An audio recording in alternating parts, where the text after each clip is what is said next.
Amém. Boa noite, graça e paz da parte de Deus. Tudo na paz aí com vocês? Isso é muito bom. Quarta-feira deu um probleminha aqui. Quarta-feira abençoada, né? E graças a Deus por isso, um pouquinho de calor pra gente, mas faz parte, né? É importante a gente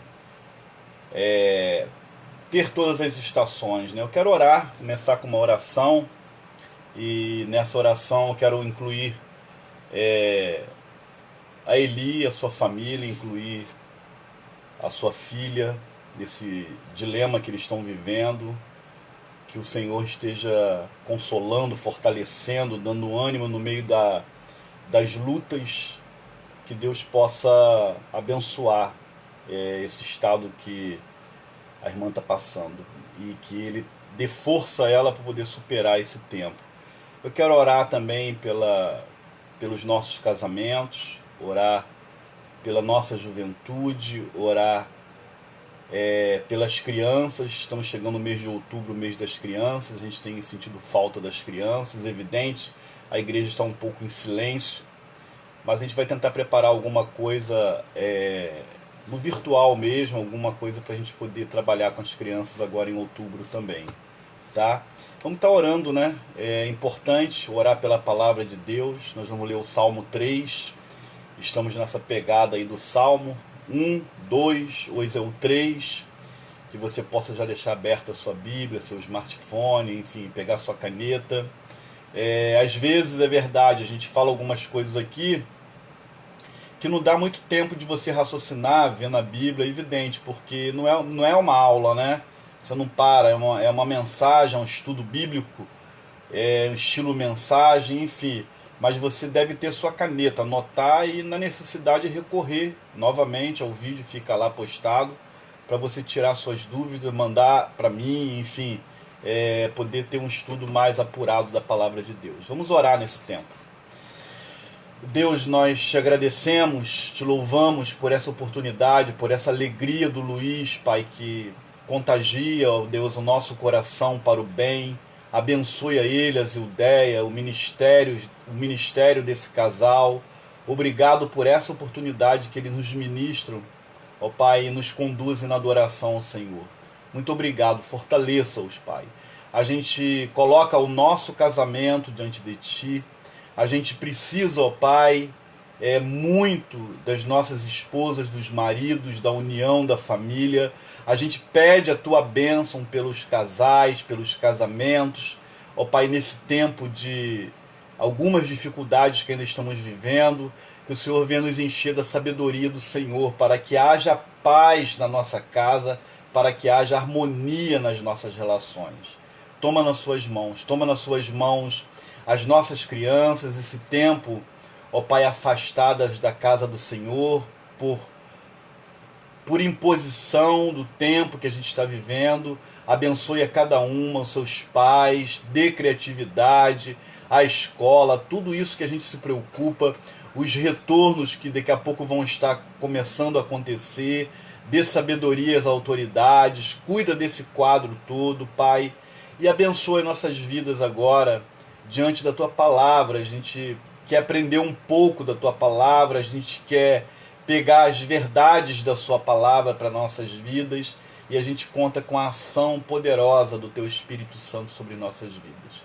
Nos ilumine, Pai, fale aos nossos corações, cuida do nosso país, do nosso estado, do nosso município, estenda a Tua mão sobre o Teu povo, época de eleição, venha nos capacitar com a sabedoria do Senhor, ó Pai, com a visão do Senhor para todo esse tempo que a gente vai viver agora, Pai.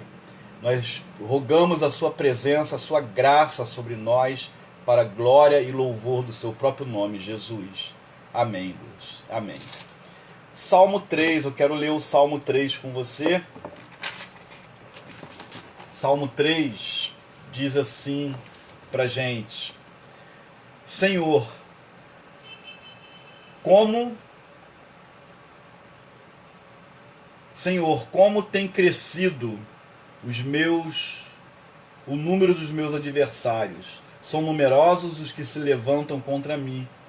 São muitos os que dizem de mim, não há em Deus salvação para ele. Porém, tu, Senhor, és o meu escudo, és minha glória e o que exaltas a minha cabeça. Com a minha voz clamo ao Senhor, e ele do seu santo monte me responde. Deito-me e pego no sono, acordo, porque o Senhor me sustenta. Não tenho medo de milhares do povo que tomam posição contra mim, de todos os lados. Levanta-te, Senhor, salva-me, Deus meu, pois feres nos queixos a todos os meus inimigos, e aos ímpios quebra os dentes. Do Senhor é a salvação, e sobre o teu povo a tua bênção. Amém e amém, né? Salmo tem essa característica forte, né? Quando a gente chegar no Salmo 7, alguns salmos são chamados de salmos imprecatórios, né? A gente vai entender melhor essa questão. Aqui tem uma frase que parece, mas ele não é classificado como um salmo imprecatório, tá? A gente vai entender isso melhor, a linguagem forte do salmo, enfim. A gente vai passar por toda essa questão aí e aprender um pouco do salmo. Mas o Salmo 3, ele fala, na verdade, da confiança em Deus em meio à adversidade. E quem é que não passa por adversidade? O tempo que a gente está vivendo é um tempo de adversidade. Então o estudo desse salmo revela de uma maneira muito clara que o salmista escreveu esse salmo num momento que ele estava afligido e perseguido, porque ele fala de um número muito grande que tem crescido seus adversários. Então aparentemente o Salmo 3 ele foi escrito por Davi em um tempo em que o seu próprio filho Absalão se revoltou contra ele, e Absalão, conforme os registros bíblicos, ele realmente ficou obstinado em tomar o trono do seu próprio pai. Ele é filho de Davi, a qualquer custo, custo que custar, ele queria o trono, o lugar do pai dele, e tornando-se um perigoso inimigo do próprio pai. Com o resultado disso, Davi, né, o rei Davi, foi obrigado a fugir de Jerusalém para escapar da ira do próprio filho. Lá em 2 Samuel 15 a 18 tem essa história. Os salmos remontam o período histórico lá de Samuel, tá? Só para você conferir depois. Então, juntamente com os membros da sua casa, Davi atravessou lá o Rio Jordão e ele acampou ali em Manaim. E a gente vê em 2 Samuel 12, de 1 a 12, que vale lembrar que essa rebelião de Absalão, o filho de Davi, veio como disciplina da parte de Deus. Então foi uma permissão de Deus justamente por causa do pecado de Davi com Betseba. O pecado conhecido de Davi com Betseba. E ele, nesse pecado também o Salmo 51 tem a ver com esse momento de Davi. Então Deus permitiu, como disciplina da parte de Deus, da parte do próprio Senhor, essa obstinação do filho dele e de gerar toda essa perseguição. Então eu quero fazer 4 desdobramentos com você para você entender melhor esse salmo. O primeiro, pode anotar aí, o reconhecimento da adversidade. Ele fala do número dos seus adversários. Havia crescido, né? Ele diz que são numerosos os que se levantam contra mim. Então essa declaração de Davi pode ser melhor explicada à luz do livro de Samuel, que registra que o cerco que o seu filho fez a ele tem esse contexto todo de conseguir arrastar com ele boa parte do povo. Diz assim, 2 Samuel 15, 13. Todo o povo de Israel segue decididamente a Absalão. Então é um texto bíblico que você tem como base para esse salmo. Isso significa que a oposição do filho dele, Absalão, foi tão forte e persuasiva que ele conseguiu arrastar com ele os corações dos israelitas ao favor dessa rebelião. Então olha só, Davi estava passando um momento de muita fragilidade. E era um galerão atrás dele a fim de tirar ele do trono. E como é que se tira alguém do trono? A força. E poderia custar a vida de Davi. É interessante perceber que o salmista coloca intensidade em suas palavras quando ele escreve o aumento das suas aflições. Ele diz que o número tem crescido dos adversários e que são números que se opõem contra ele. As pessoas que colaram com o filho dele e que na verdade ia arrancar o trono dele. E muitos diziam que não havia salvação em Deus para Davi. Isso é muito interessante. Isso tem um sentido que o salmista está colocando aí, que estavam zombando dele. Então, você olhou, percebeu que ele reconheceu todo o campo dessa adversidade, não dava para ele, e agora ele vai começar a se aprofundar aí na confiança em Deus, do verso 3 ao verso 6. Esse cenário hostil, na verdade, se apresenta diante dele, e é uma verdade, é fático, e o salmista contrasta a sua observação de uma forma assim, melancólica acerca dessas aflições que o cercavam com a sua inabalável confiança em Deus. Então, se por um lado, entenda só, ele registra que muitos são os adversários, ele poderia falar que Deus o havia abandonado, mas por outro lado, na verdade, ele declara, Salmo 3, verso 3, diz assim: porém tu, Senhor, é meu escudo, és a minha glória, e o que exalta a minha cabeça. Ele estava andando de cabeça baixa, ele estava oprimido, ele estava se sentindo perseguido, não só pelo filho, mas por uma grande multidão que queria tirar do trono. E a revolta de Absalão teve esse contexto de uma força de Deus, de disciplina na vida de Davi. Então ele não vai dizer que Deus havia o abandonado, mas ele vai declarar no meio de uma adversidade. Olha que aplicação maravilhosa para a nossa vida. A sua confiança em Deus. Tu és o meu escudo. Escudo é um instrumento de guerra que protege. E ele faz essa declaração diante da pessoa do Senhor. Essas palavras de Davi lembram muito a declaração do apóstolo Paulo, que a gente conhece lá em Romanos 8:31. Que diremos, pois, essas coisas? Se Deus é por nós, quem será contra nós? Então Davi estava numa situação onde tudo apontava para uma derrota. Mas ele não olha para a derrota, ele olha para a confiança que ele tem no nome do Senhor. Apesar das aflições, o salmista sabia que o Senhor responde à oração daquele que teme a ele. E o verso 3, 4 deixa claro isso. Todavia, a confiança de Davi em Deus não era apenas teórica, mas experiencial. Então o que é isso? Alguém dizer que confia em Deus é uma coisa, e viver como quem de fato confia em Deus é outra faceta. Falar com a boca que eu creio é uma coisa, agora na adversidade experimentar esse Deus, é isso que esse salmo está ensinando a gente. E nos versos seguintes do Salmo 3, o salmista mostra que sua declaração de confiança em Deus não era vazia, nem de boca para fora, e muito menos superficial, mas era algo que norteava a sua vida, apesar da luta que ele estava passando. Ele diz o seguinte no versículo 5: deito-me e pego no sono, acordo, porque o Senhor me sustenta. Olha, é muito pertinente para esse tempo esse verso. Diante da luta, você tem ficado sem dormir? O que é isso? Quando você fica sem dormir, quando eu fico sem dormir, é porque a ansiedade invadiu o nosso coração. É uma luz amarela que está acendendo e denunciando para a gente como está a confiança no Senhor. Porque quem espera pelo Senhor, quem confia no Senhor, ele vai no meio de uma grande turbulência, ele vai conseguir descansar. Me lembra aquela experiência da tempestade de Jesus no barco. Jesus estava orando, gente, no meio da tempestade.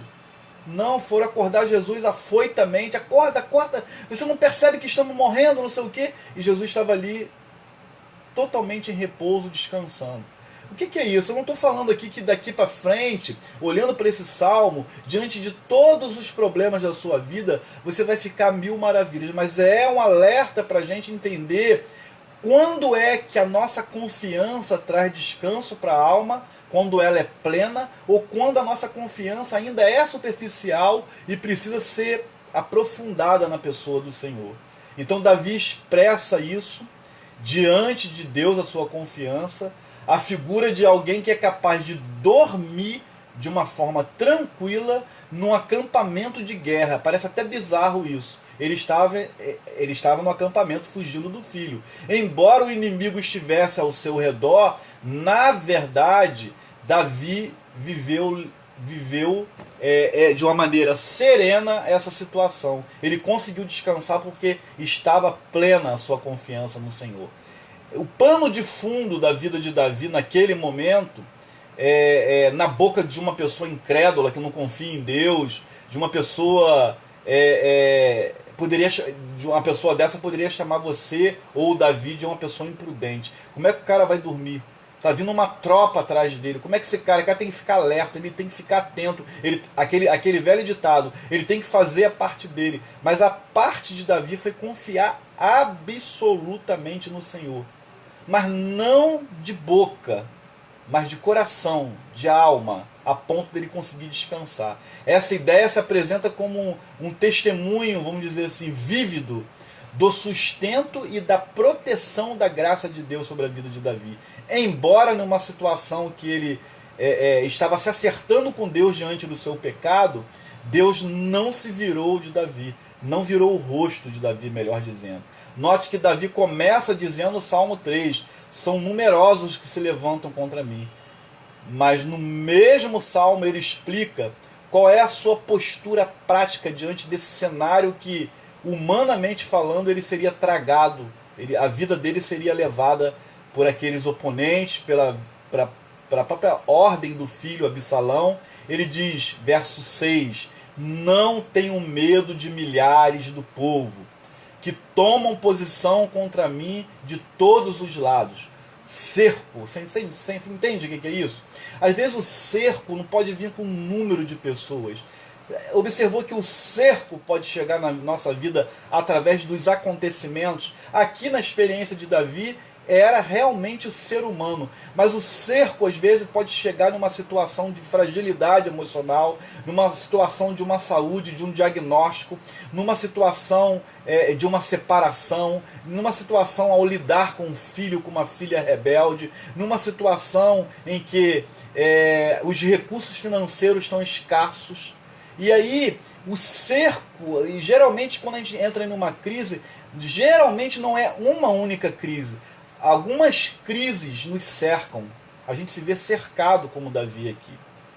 E às vezes a gente pode falar até como Davi, poxa, tanto problema que eu estou vivendo. Caramba, né? E aí, como é que fica? Mas se você em Deus confia na pessoa de Deus, você vai aprender o recurso do descanso. O recurso de não ficar ansioso, é a ansiedade não te dominar. Essa é a diferença. A ansiedade ela existe, ela é um sentimento, ela cabe em todo mundo, é evidente que cada um experimenta na sua intensidade, mas ela não pode nos dominar. A confiança precisa dar lugar, substituir essa ansiedade, não por completo, mas a ponto de amenizar e a gente conseguir dormir, a gente conseguir entender que no meio da minha crise a vida está continuando. Eu posso estar em crise com a igreja, em crise na fé, em crise com Deus, posso estar em crise com a minha esposa, eu posso estar em crise com um filho meu, mas eu tenho amigos, eu tenho trabalho, eu tenho no meio disso tudo, eu tenho pessoas que não tem nada a ver com essa história. Então se a gente não prestar atenção nisso daí, a ansiedade vai dominar a gente. E aí o verso 7 é o terceiro ponto que eu quero lidar com você. Eu já passei para você aí. Ele reconhece a diversidade, ele na verdade, ele aprofunda a sua confiança em Deus, do 3 ao 6, e agora no verso 7, ele pede livramento a Deus. Olha que coisa interessante de Davi. O salmista realmente confiava em Deus. Ele sabia que as suas orações sinceras, as orações de coração, de alma, bem sinceras, eram ouvidas pelo Senhor. Por isso ele não perdeu tempo, nem titubeou de maneira nenhuma e praticou a oração. Isso aí é fundamental. Verso 7 diz: levanta-te, Senhor, salva-me, Deus meu, pois feres nos queixos a todos os meus inimigos e os ímpios quebra os dentes. Aqui Davi, o ferimento da face é para perder as forças, é para considerar o inimigo como um animal. Esse contexto imprecatório a gente vai ver mais na frente a partir do Salmo 7. Tá? Isso aqui não é pecado, não, é uma situação que cabe no estilo da poesia hebraica, tá? E a gente vai avaliar mais para frente um pouquinho. Mas é tirar a força do inimigo dele. O sentido aqui é esse, tá? Tem gente que diz que confia em Deus, mas não fala com Deus. E aqui a gente vê Davi: levanta-te, Senhor, socorra-me, socorra-me. E eu lembro a expressão do profeta Isaías: a mão do Senhor não está encolhida para que não possa salvar. Então, a prática da oração de forma contínua, perseverante, é um dos sinais assim distintivos, vamos dizer dessa forma, de que alguém realmente possui fé verdadeira em Deus, uma confiança em Deus, porque há uma relação. O que o salmista revela nesse salmo é que ele estava passando por um cerco, ele estava pressionado, era risco de vida, e ele experimenta a confiança em Deus, mas não foi uma confiança qualquer, que houve um diálogo. Ele clama pelo Deus da vida dele. Eu clamo a Deus, ele vai me ouvir. A prática da oração é isso. Como alguém pode crer verdadeiramente em Deus e não buscar nele o seu socorro? É estranho. Às vezes as pessoas: não, eu acredito em Deus, mas... Ou então só fala com Deus, só vai a Deus quando está em angústia.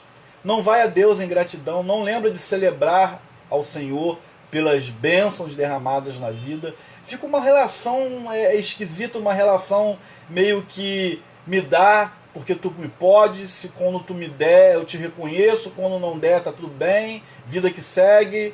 Fica meio esquisito, é uma relação utilitarista.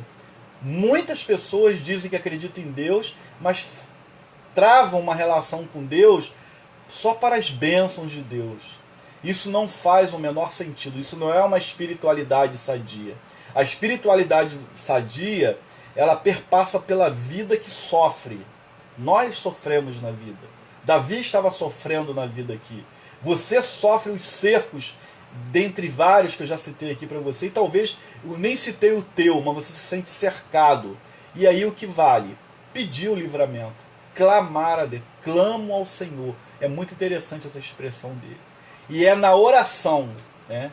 Ele conhecia o seu Deus e não podia perder tempo de recorrer a ele através desse recurso. A oração é o maior recurso espiritual.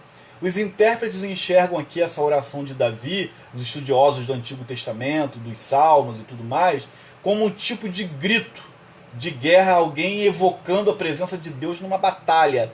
Então, uma linguagem de guerreiro, quebra o dente deles, né? Enfim, ele faz esse clamor. Deus havia constituído Davi como o rei de Israel, gente.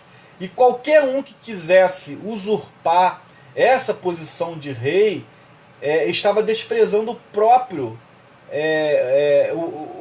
o propósito divino, né? Fica meio repetitivo. O propósito divino estaria rompendo com o próprio Senhor.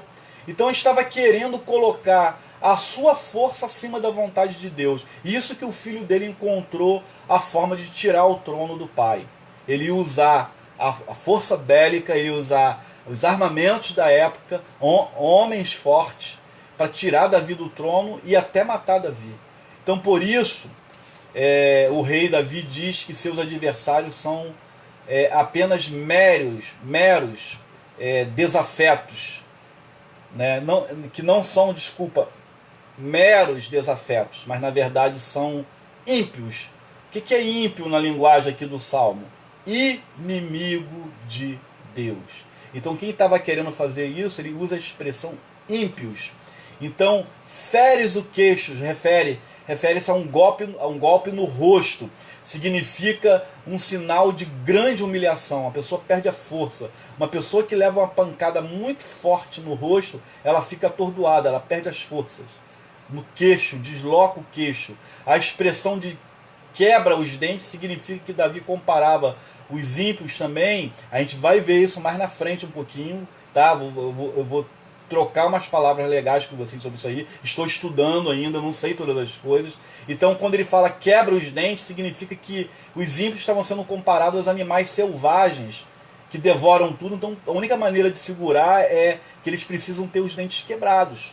Então, um leão, quando quebra o dente, ferrou, né? Quebra o dente, quebra a unha, tá? É uma coisa fatal que tira a força. Foi o sentido que eu falei no início para vocês. Mas nos salmos imprecatórios, a gente vai ver essas expressões melhor, que às vezes até no Novo Testamento tem também, tá? Mas a gente vai conversar isso melhor mais para frente, tá? Aqui fica esse sentido que Davi estava orando. Então a oração de Davi recorda também eu lembrei de Isaías, mas recorda também a oração de Moisés, Números 10, 35.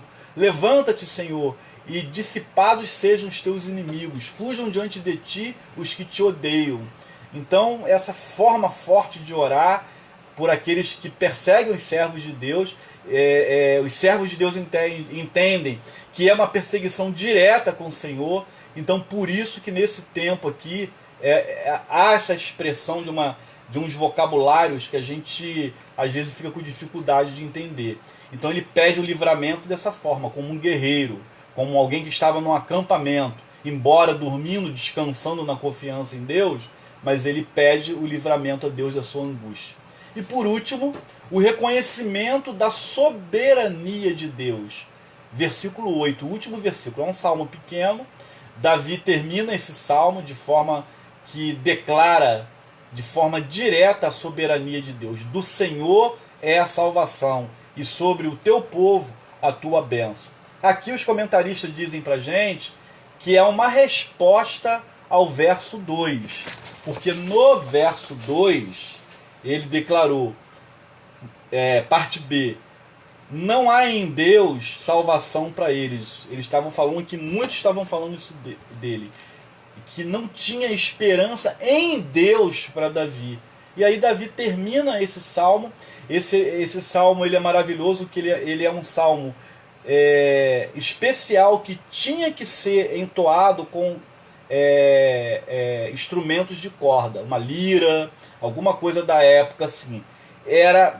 Tinha salmos que podiam ser a capela, tinha salmos que tinha que ter tamborins, estilo de tambor. Esse salmo aqui, os especialistas relatam pra gente que era obrigatório na cultura deles, esse tipo de salmo, tocar com instrumento de cordas. Então isso é uma música. E Davi termina: do Senhor é a salvação, porque os inimigos falaram para ele que não havia salvação para ele em Deus. E aqui Davi sabia que a sua oração estavam sendo ouvidas. Elas estavam chegando diante do trono de Deus, e é quem governa todas as coisas. E ele não perdeu essa confiança. Por isso, a conclusão do Salmo 3 não registra apenas uma libertação temporal, ou seja, de Davi em relação ao seu filho Absalão para pegar o trono dele. Mas serve também de testemunha para a gente acerca da libertação que tem implicações da eternidade. Ou seja, do Senhor é a salvação, o livramento da morte e do pecado. Tem esse sentido, a gente pode aplicar assim também. Mas é muito interessante você olhar para um salmo desse, e é por isso que o salmo se identifica muito com o nosso dia a dia.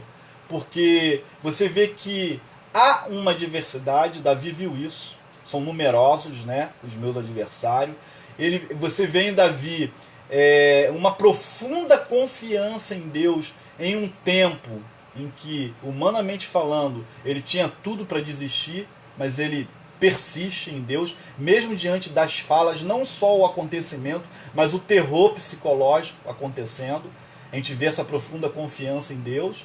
A gente vê em Davi a oração fazendo parte da vida dele.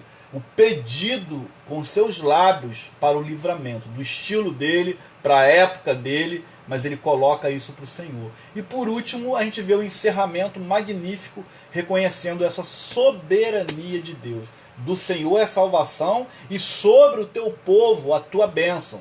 Então, contra Israel não vale encantamento. Não tem bruxaria, não tem mal olhado, não tem nada disso. Não tem azar. O Senhor é quem sustenta a nossa vida. Ele livrou Davi da mão do seu filho, estabeleceu o trono de Davi com promessa de ser um trono eterno, porque Jesus é descendente de Davi, mas Davi reinou por 40 anos em Israel. Então Davi teve vitória sobre essa situação, porquanto o seu coração estava confiado e descansado no Senhor. Guarde isso no seu coração. Que Deus ache uma terra fértil no teu coração para essa palavra cair e gerar vida para você. Que você consiga deitar e dormir e acordar sustentado pelo Senhor. Mesmo diante das maiores lutas que você pode estar passando. Eu sei que eu posso estar falando para pessoas enlutadas, pessoas com parentes queridos em uma doença difícil, a nossa irmã Eli, que Deus sustente a vida dela, que a filha dela se restabeleça para a glória de Jesus, use a medicina, o poder de Deus, seja o que for. Mas a gente tem em Deus essa parte de relacionamento que a gente vai experimentar através da petição, da oração, de se colocar diante de Deus, a provisão de Deus para todos os cercos que acontecem em nossa vida. Esse cerco às vezes é no trabalho, com pessoas. Esse cerco vem dessas formas todas que eu já falei para vocês. Clame ao Senhor. Com a minha voz eu clamo ao Senhor. Ele falou com Deus da sua dor, da sua angústia. Feche seus olhos em oração, em nome de Jesus. Pai, eu quero rogar a Ti, pela vida do meu irmão, pela vida da minha irmã, pelas situações difíceis vividas. Toma de novo, Pai, a vida da Eli nas suas mãos, a vida da Josiane nas suas mãos. Toma os médicos que estão cuidando dela. Estenda a tua mão sobre a vida dela, Pai. Nós não estamos te dando ordem, Pai, nós estamos te pedindo encarecidamente. Faça uma obra no coração e no corpo da vida da Josiane. Mas descansa o coração da Eli para a glória do teu nome. Descansa o coração de todos que estão ouvindo essa palavra, diante de uma luta, diante do desequilíbrio da ansiedade que tão de perto bate em cada um de nós, Pai. Pai, nos ensine a substituir isso, ó Deus, crendo no Deus que pertence à salvação. Do Senhor é a salvação sobre o teu povo, a tua bênção sobre o teu povo. Que a gente descanse sobre isso, Pai. Que essa palavra nos traga esse descanso, que no meio das nossas lutas, a vitória, ela é decretada através da sua palavra. Nós oramos assim, Pai, no nome precioso de Jesus. Amém. Amém. Que Deus abençoe a sua vida, fortaleça, console o seu coração e deixe você de pé para você fazer o enfrentamento da vida como Davi fez, com confiança no nome do Senhor. Que Deus te abençoe, um beijo no coração, que você tenha esse resto de noite na presença do Senhor e durma como Davi dormiu, sossegado, com a alma tranquila em Deus. Amém.